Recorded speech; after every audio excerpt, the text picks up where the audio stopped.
Is there an example that sticks out to you guys that of a story, whether it be a book or a movie or something, that was really effective in changing your mind or perspective on something, or enlightening you in a certain way that you didn't think about before, and did it in that kind of humble way, that where it wasn't just jamming it down your throat? Well, we were just talking about this the other day, about movies in culture that have a religious message, and how so often religious movies have felt either too preachy or too on the nose, or a lack of something that would draw me in and make me feel entertained is maybe the word to say, engaged. And one that was not that way was my father's favorite movie, and it was influential on me, which is Chariots of Fire. Chariots of Fire isn't a rip-roaring action adventure. It's a heady look at one man's actual life. You know, it's a biopic based on history, but they did an amazing job because he was wrestling with real deep existential questions about what path to choose. And he had this different influences in his life. Eric Liddell, these different influences in his life, and one was his sister, and his sister just didn't approve of him running and racing and going all the way to the Olympic Games.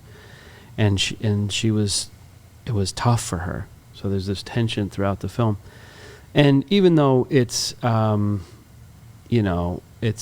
it's pretty, I would say, it's very English. It's very, I'm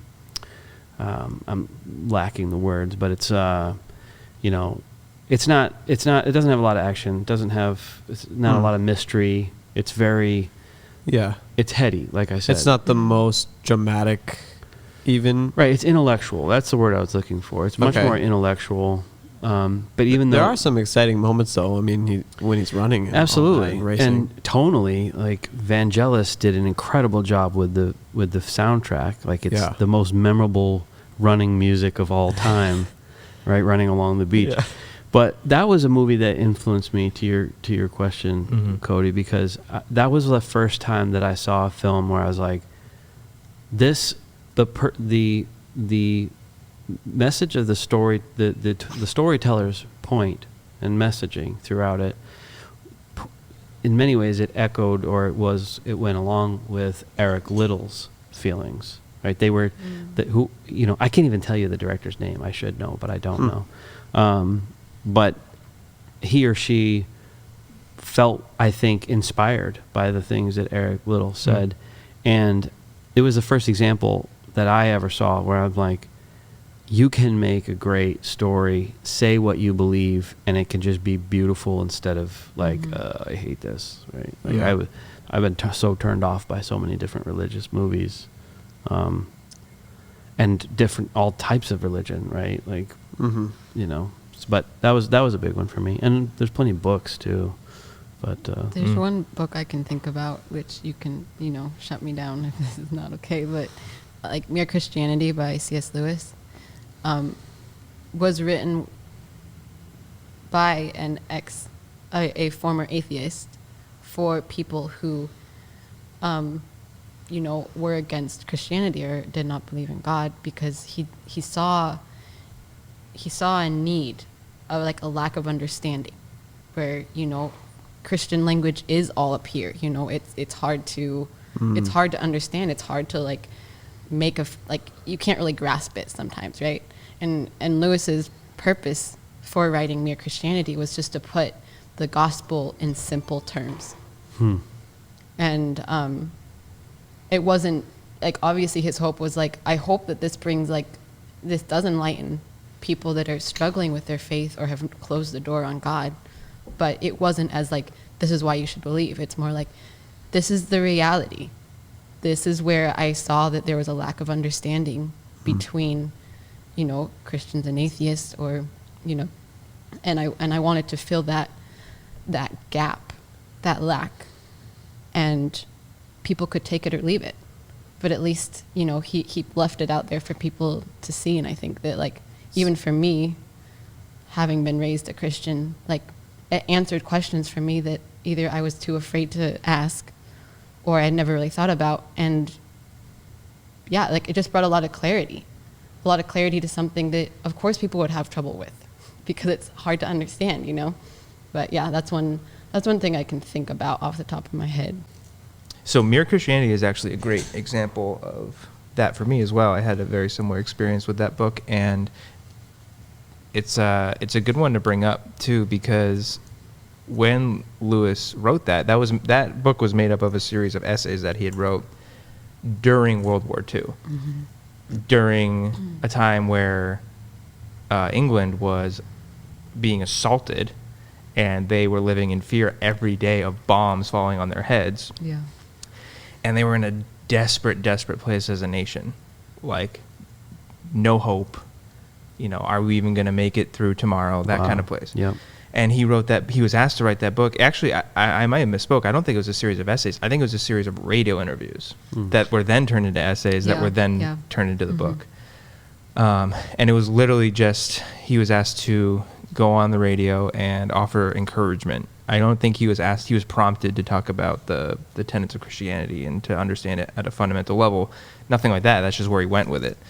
But I don't know. That just struck me that book came out of a time of stress and national and really world crisis. Yeah. And very, you know, not apples and oranges where we are now, but similar in terms of maybe an emotional place that people are at, right? Yeah, the emotional stress that people are, the weight they're carrying, yeah. I have two examples that came to mind. The movie Unbroken. Did you guys see that? Great film. Yeah. That was a great example of just telling a really powerful story and just letting the story be what it was. And there's just so much wrapped into that, and like the idea of radical forgiveness and compassion, and that was one thing that came to mind. And then on the opposite end of the spectrum, the documentary end, Minimalism. I don't know if you guys saw that. I think it's on Netflix. Yeah. Seen the cover on Netflix. Scrolled by it. It's good. It's they do so. What they're doing is they are presenting an alternate lifestyle. But the way that they present it is not like, here are the rules and this is better because of X, Y, and Z. They present it in such a way that, like, look, this is where we were at. This is how we started changing how we were living, and these were the results. And then here's other people and their own journeys in a similar way. And at no point did they ever say, like, this is what you need to do. And it actually deeply impacted me. I actually get made fun of every now and then because I only have like 10 shirts in the world. I actually adopted a lot of the lessons that were in that documentary into my own life about owning less things, you know, like buying less things, being much more intentional with my choices that I buy, and just the value of having less stuff in your life and putting less stock in the stuff that you have and own. That was a really impactful thing in my life, and I thought that was a documentary that towed that line well. Where it was, you know, obviously they believed that it was a better way to live. It changed their lives, but they weren't putting that on anybody else in the way that they presented it, and it worked really well for me. I'll have to watch that one. Did they use a lot of good examples of people who were living that life? Yeah, they kind of so it was really cool too, because these two guys, and they actually have a really popular podcast as well as though this one's really popular. It's almost as popular as ours. It's called The Minimalists, but the documentary is set up in such a way that they're being followed along on their tour. They had I think it was a book tour, and they interview people that they come across along the way and get their stories of like their own journeys through minimalism, and it's cool. Like, subscribe, hit the bell, you know. Right here, point, like just Yeah, slap that subscribe, smack it, smash that subscribe. smash that